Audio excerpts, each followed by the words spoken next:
মুহাম্মদ, তুমি তোমার ধর্মের প্রচার করো, আমি আমার ধর্মের প্রচার করো। আমি লাত মানত ওজ্জার পূজা করি, মূর্তির প্রণাম করি, আর তুমি তোমার এক আল্লাহর তাওহীদের স্বীকার করো, এক আল্লাহর দাওয়াত তুমি দাও। চলো দুইজন মিলে একটা কন্ডিশন করি। কি চাচা? সঙ্গে সঙ্গে আবু জেহেল বলছেন, ভাতিজা, তোমার ধর্ম বছরে 6 মাস আর আমার ধর্ম বছরে 6 মাস। 6 6 কত? 12 মাস, বছর শেষ। চলো এরকম একটা কন্ডিশন করে আমরা দুইজনে মিলেই চলি, তাহলে তোমার সঙ্গে আমার কোনো বিরোধ হবে না। নবীজি সঙ্গে সঙ্গে বললেন, চাচা, যেই প্রস্তাব আপনি দিয়েছেন ওই প্রস্তাব এখনই উইথড্র করেন, কারণ এই প্রস্তাব আমি রাসূল কখনোই মানতে পারবো না। জোরে বলেন আল্লাহু আকবার। সঙ্গে সঙ্গে ওহী নাযিল হয়ে গেল। কি?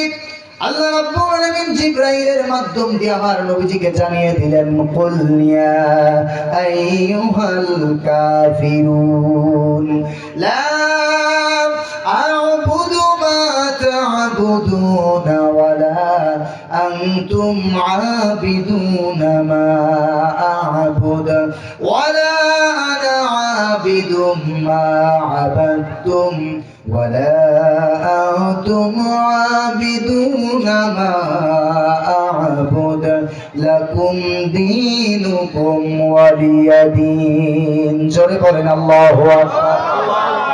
আল্লাহ রাব্বুল আলামিন আয়াত নাযিল করে জানিয়ে দিলেন, ওগো রাসূল, আপনি বলুন, হে কাফেরের দলের লোকেরা, তোমরা জেনে রেখে দিও, তোমরা যার ইবাদত করো আমি রাসূল তার ইবাদত করি না, আর আমি রাসূল যার ইবাদত করি তোমরা তার ইবাদত করো না। অতএব তোমার দিন তোমার কাছে, আমার দিন আমার কাছে। হালাল হারাম এই দুইটাকে কোনোদিন এক জায়গায় করা যাবে না। আসতে বলবেন না, করা যাবে না।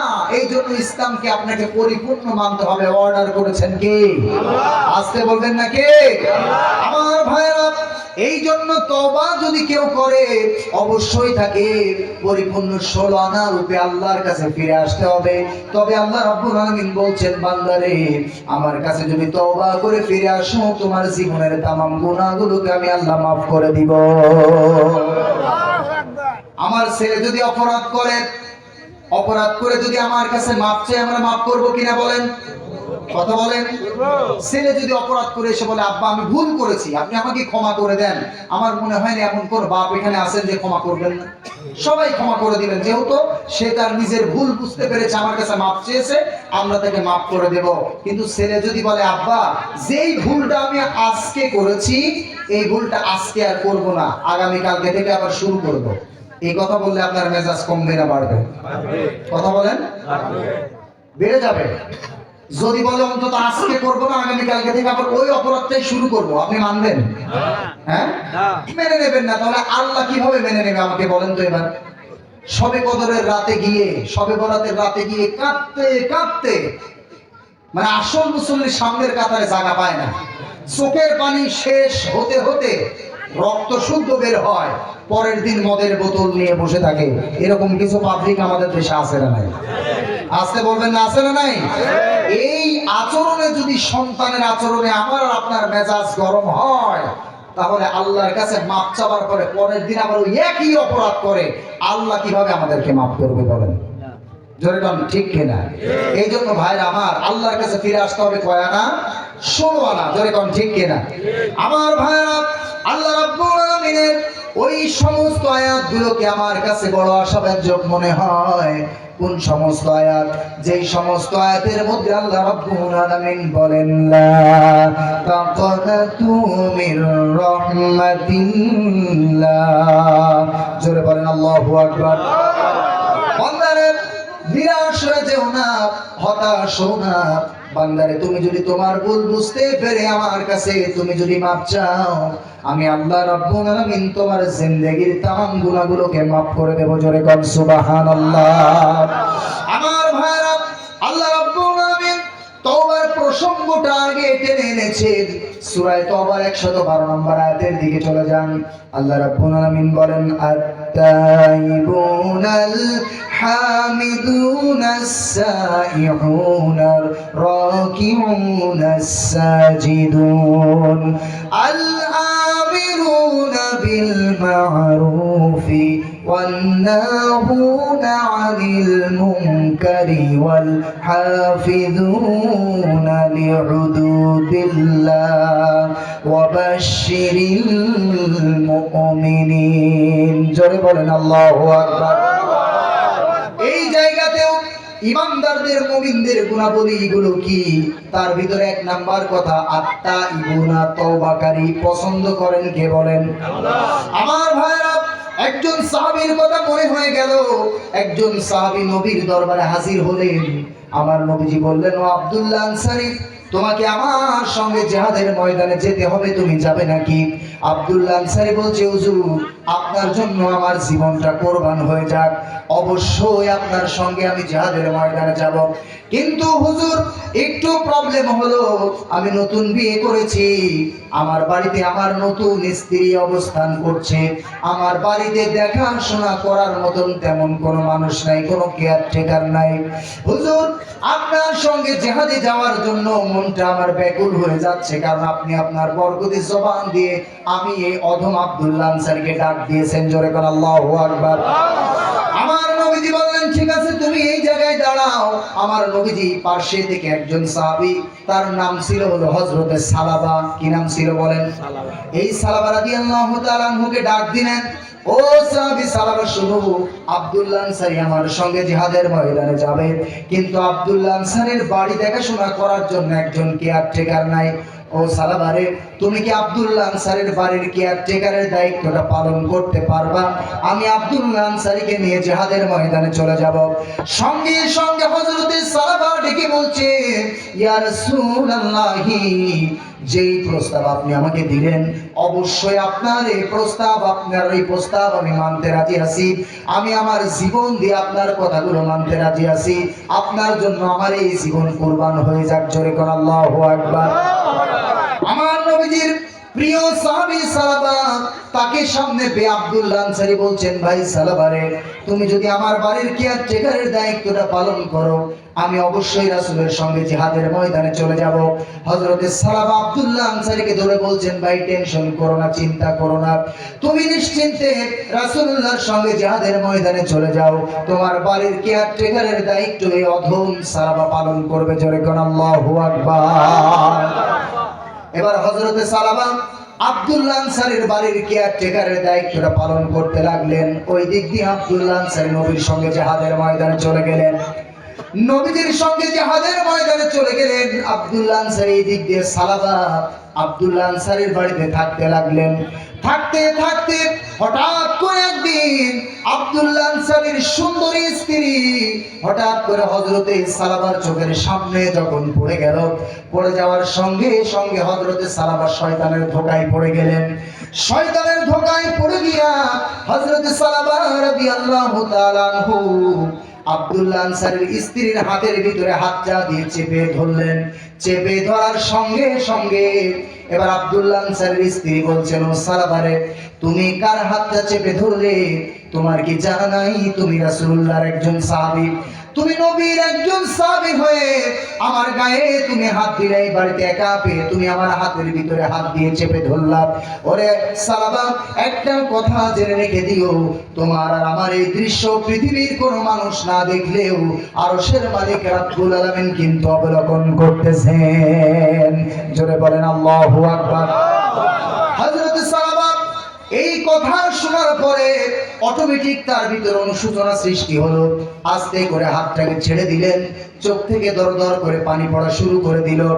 আব্দুল্লাহ আনসারীর স্ত্রীর কথাগুলো শুনে হযরতে সালাবা কাঁদতে শুরু করে দিলেন। লজ্জায় মুখটা দেখাতে না পেরে ওই বাড়ি ছেড়ে বাহিরে চলে গেলেন, বনাঞ্চল এরিয়াতে চলে গেলেন। লজ্জায় মুখ আর কিভাবে দেখাবেন? ওই দিক দিয়ে আব্দুল্লাহ আনসারী জিহাদের ময়দান থেকে ফিরে এলেন। রাসূলুল্লাহ বললেন, আব্দুল্লাহ রে, যাও, কতদিন হলো সালাবা তোমার বাড়িতে দায়িত্ব পালন করছে, সালাবাকে আমার কাছে পাঠিয়ে দাও, আমার সালাবার খবরকে একটু আমারে জানায় দাও। হযরতে আব্দুল্লাহ আনসারী স্বতঃস্ফূর্ত মন নিয়ে নিজের বাড়ির ভিতরে প্রবেশ করলেন। বাড়ির ভিতরে সালাম দিয়ে প্রবেশ করে স্ত্রীর সামনে যখন দাঁড়িয়ে গেলেন, স্ত্রীকে বলছেন, স্ত্রী রে, আমার বাড়িতে একজন কেয়ারটেকার আমি জিহাদের ময়দানে যাওয়ার পূর্বে রেখে গিয়েছিলাম, নাম ছিল তার সালাবা। এই সাহাবী কোথায় গেছে তুমি একটু আমাকে জানাও। সঙ্গে সঙ্গে স্ত্রী বলছেন, স্বামী রে, যে সাহাবীকে আপনি আমার বাড়ির কেয়ারটেকার হিসেবে দায়িত্ব পালন করতে রেখে গিয়েছিলেন, ওই সাহাবী এই কাজগুলো করেছে। যখন সালাবার কথাগুলো আব্দুল্লাহর কানে যখন শোনায় দিলেন, আব্দুল্লাহ আনসারী মনে মনে চিন্তা করলেন, হযরতে সালাবা একজন পুরুষ মানুষ, তারও তো যৌবনের চাহিদা আছে। হযরতে সালাবা যখন ভুল করেই ফেলেছে, শয়তানের ধোঁকায় যখন ভুল করেই ফেলেছে, আবার নিজের ভুল যখন বুঝতে পেরেছে, আমি আমার ভাই সালাবাকে আমি আমার অন্তর থেকে মাফ করে দিলাম। এই দিক দিয়ে মাফ করে দিলেন। এবার আব্দুল্লাহ আনসারী নবীর দরবারে চলে গেলেন। খালি হাতে গিয়ে যখন নবীর দরবারে দাঁড়ায় গেলেন, মাথাটা নিচা করে দাঁড়িয়ে আছেন। কে রে আব্দুল্লাহ, মাথা নিচা করে আছো কেন, কি হয়েছে? হযরতে সালাবার সমস্ত কথাগুলো আমার নবীজির কান পর্যন্ত শোনায় দিলেন। শোনায় দেওয়ার সঙ্গে সঙ্গে আমার নবীজির চক্ষু দুইটা লাল হয়ে গেল। আমার নবীজি খেপে গেলেন, রেগে গেলেন, দাঁড়ায় গেলেন। আব্দুল্লাহ আনসারী ডেকে বলছে, ইয়া রাসূলুল্লাহি, আপনি সালাবার কথাগুলো শুনে খেপে গেলেন কেন? হযরতে সালাবা তো একজন পুরুষ মানুষ, সে তো ভুল করতেই পারে। সে যেই ভুলটা করেছে, আমি আব্দুল্লাহ আনসারী সালাবাকে মন থেকে মাফ করে দিয়েছি। রাসূলুল্লাহ ডেকে বলছেন, রে আব্দুল্লাহ, তুমি ওই মহিলার স্বামী হওয়ার পরে তুমি তাকে মাফ করে দিতে পারো, কিন্তু আমি রাসূল যেই সালাবাকে দায়িত্ব দিয়েছি, যেই সালাবাকে আমানত দিয়েছি, ওই সালাবা আমার আমানতের খেয়ানত করেছে, আমি রাসূল কোনোদিন ওই সালাবাকে মাফ করব না। আল্লাহু আকবার।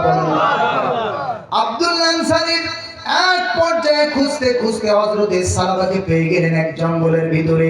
হযরতে সালাবার সামনে গিয়ে দাঁড়ালেন, দাঁড়িয়ে বলছেন, সালাবা রে, তুমি যে অন্যায় করেছো, তুমি যে ভুল করেছো, তোমার ভুলের কারণে আমি তোমাকে হৃদয় থেকে মাফ করে দিয়েছি, কিন্তু রাসূল তোমাকে মাফ করেন নাই। চলো নবীর দরবারে ফিরে যাই, নবীর কাছে মাফ চেয়ে নিবা। হযরতে সালাবা বলেন, ও ভাই আব্দুল্লাহ রে, যেই দুনিয়াতে একজন নবী তার সাহাবীর প্রতি খুশি হবেন না, একজন নবী তার উম্মতের প্রতি খুশি হবেন না, ওই রাসূলের দরবারে গিয়ে আমি আর কি করব? এবার তিনি নবীর দরবারে ফিরলেন না। এবার তিনি এমন ভাবে তওবা করা শুরু করে দিলেন, এমন ভাবে তিনি হাঁটা শুরু করে দিলেন, বনাঞ্চলের এরিয়ার দিকে চলে গেলেন। কোনো মানুষ তাকে আর খুঁজে খুঁজে পেল না। বনাঞ্চলের ভিতরে চলে গেলেন, এমন ভাবে রোনাজারি করতে শুরু করে দিলেন, কান্নাকাটি শুরু করে দিলেন। কারণ নবীর দরবারে মাপ না পেলেও দরবার আরেকটা আছে না নাই? ভাই বলেন তো, আসতে বলবেন না, আছে না নাই?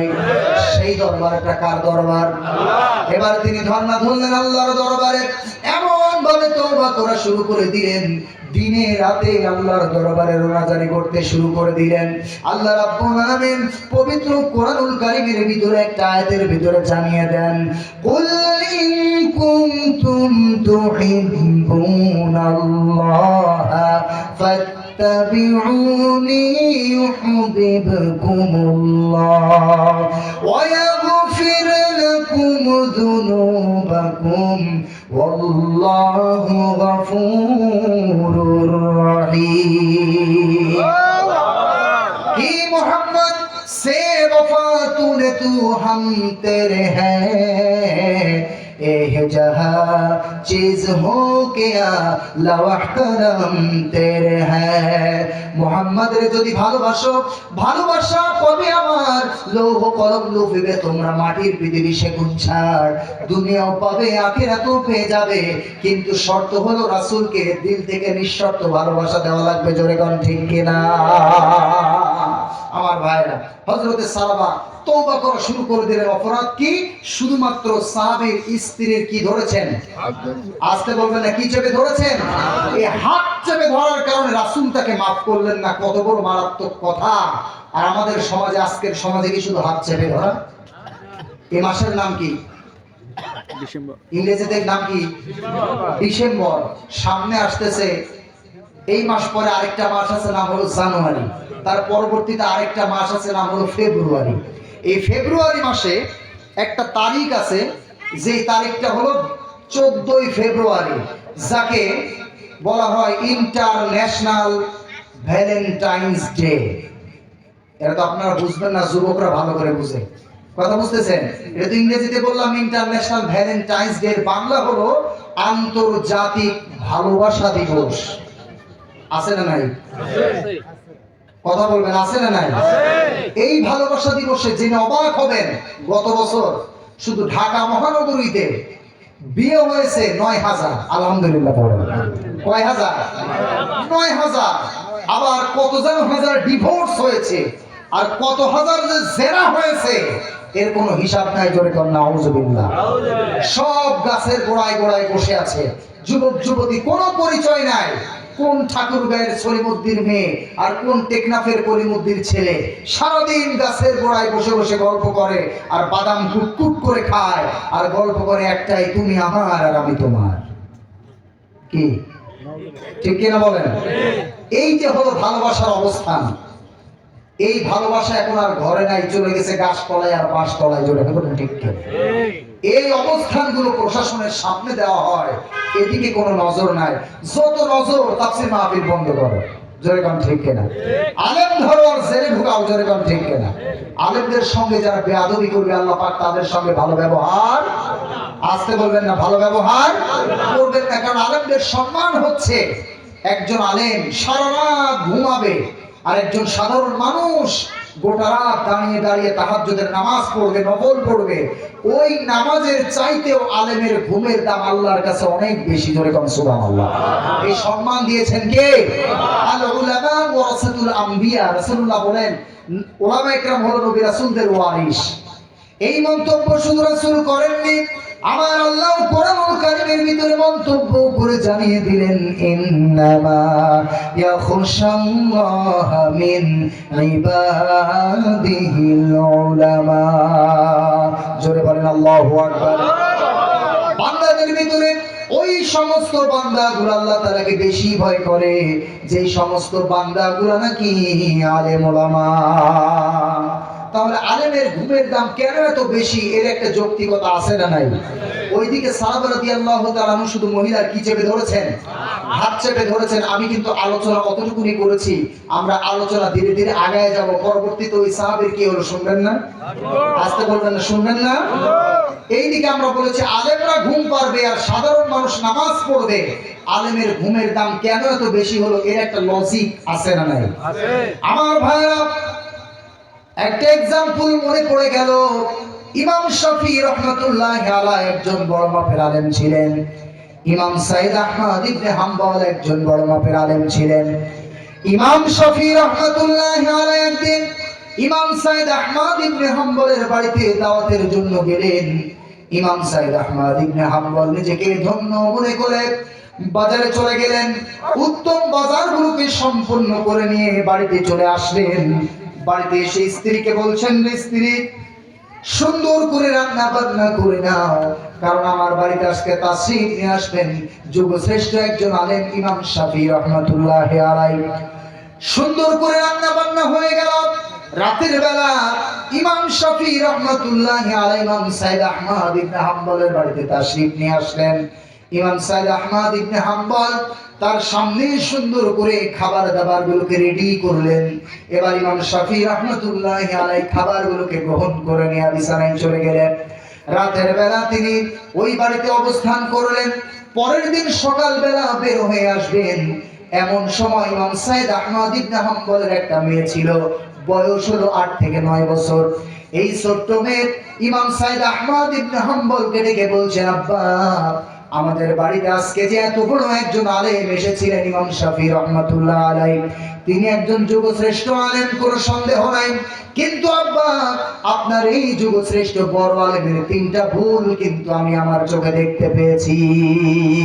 জোরে বল আল্লাহু আকবার। কয়টা ভুল?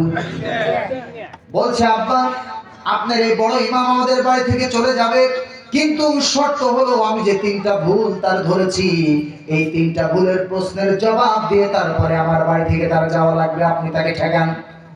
এবার বাবা বলে, আমি পারবো না, কারণ উনি তো আমার চাইতেও বড়। আল্লাহু আকবার বলেন। কয়টা ভুল? তিনটা ভুল। এক নাম্বার ভুল হলো আপনি কেমন ইমাম আমাদের বাড়িতে দাওয়াত দিয়েছেন, ইসলামে কম খাওয়া সুন্নাত না বেশি খাওয়া সুন্নাত? জোরে কোন? কম খাওয়া সুন্নাত না বেশি খাওয়া সুন্নাত? এ কেমন ইমাম? আমরা খাবারগুলো রেডি করলাম 4 থেকে 5 জনের খাবার, উনি একাই খেলেন। উনি কি জানেন না যে ইসলামে কম খাওয়া সুন্নাত? উনি কেমন আলেম, এতগুলো খাবার তিনি একাই খেলেন?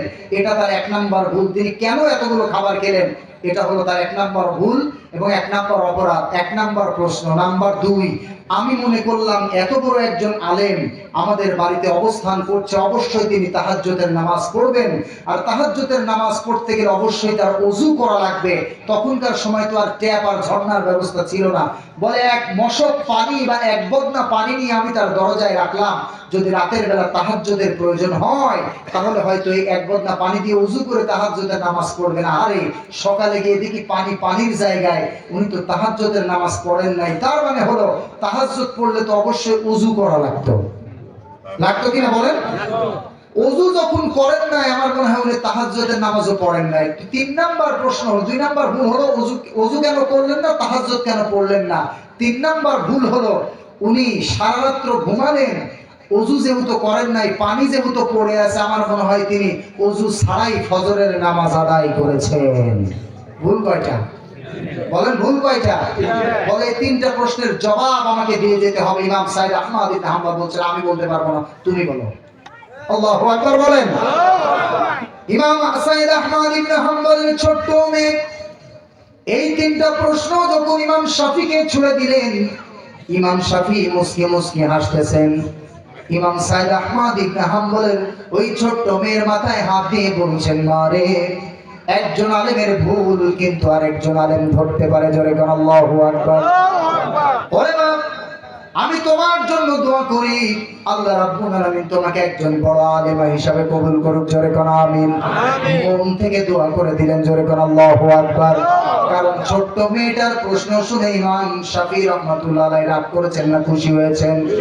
কারণ কিছু কিছু বাচ্চা দেখবেন ছোটবেলা থেকে অনেক চালাক চতুর হয়, এমন ভাবে কথা বলে ওর কাছে বুড়ো মানুষও ফেল। জোরে কোন ঠিক কিনা?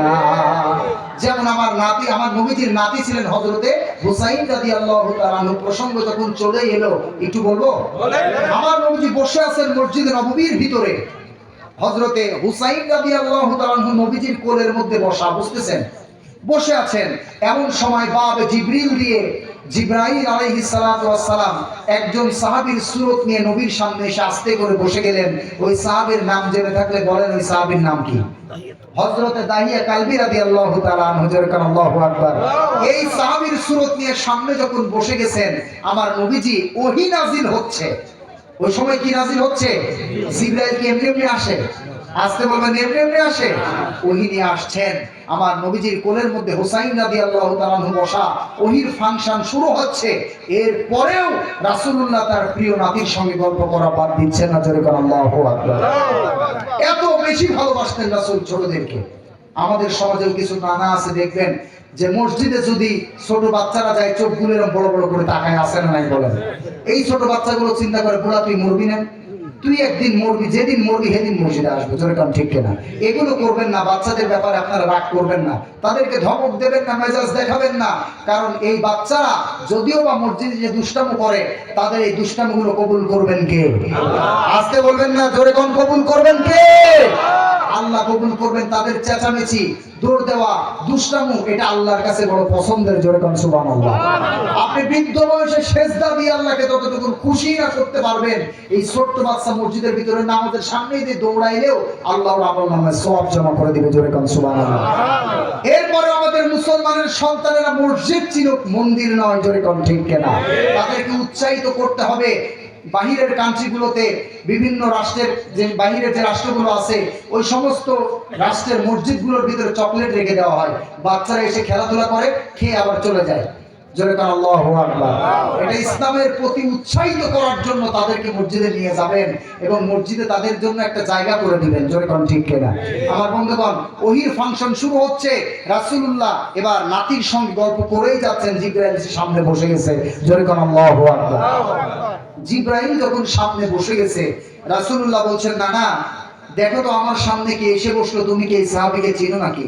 হযরত হুসাইন বলছেন, না না, এই সাহাবীকে তো চিনি, খুব ভালো করে চিনি। এই সাহাবীর বদ অভ্যাস কিছু আছে। কি আছে? বদ অভ্যাস। আসলে কি হুসাইন রাদিয়াল্লাহু তাআলা আনহু জিবরাইলকে চিনে? ওটা যে জিবরাইল, হুসাইন রাদিয়াল্লাহু তাআলা আনহু জানে? ছোট মানুষ তো। বলছে, না না, কি বদ অভ্যাস?